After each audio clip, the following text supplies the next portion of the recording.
Magandang araw po sa ating mga magulang, guro at mag-aaral ng Sinipilbon Elementary School.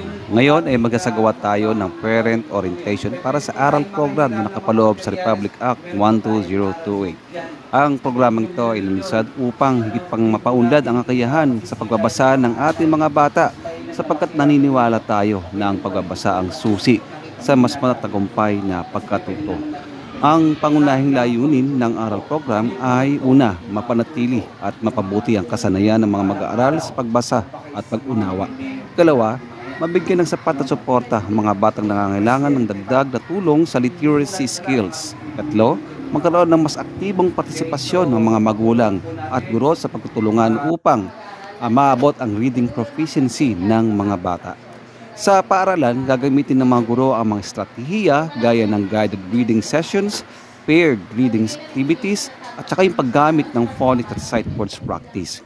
Samantalang sa bahay naman ay hinihikayat ng ating mga magulang na una, siyempre maglaan tayo ng kahit 15 hanggang 20 minuto araw-araw para sa pagbabasa kasama ang kanilang mga anak.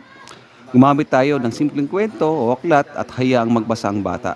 Tapos ay magtanong upang mahasa ang pangunawa.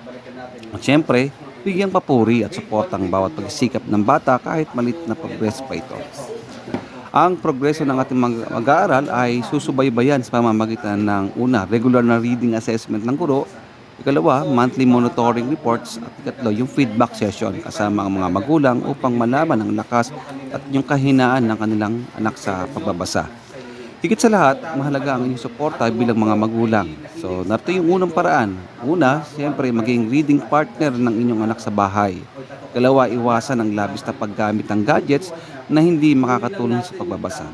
Ikatlo, maglaan ng oras at lugar na tahimik para sa pagbabasa. Ang panghuli ay dapat ay makipagtulungan sa guro upang may update o rekomendasyon para sa bata.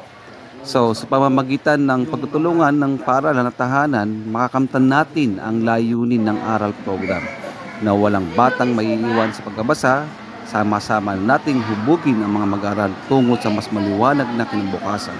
So, maraming salamat po at mabuhay ang aral program dito po sa Sinipilbon Elementary School.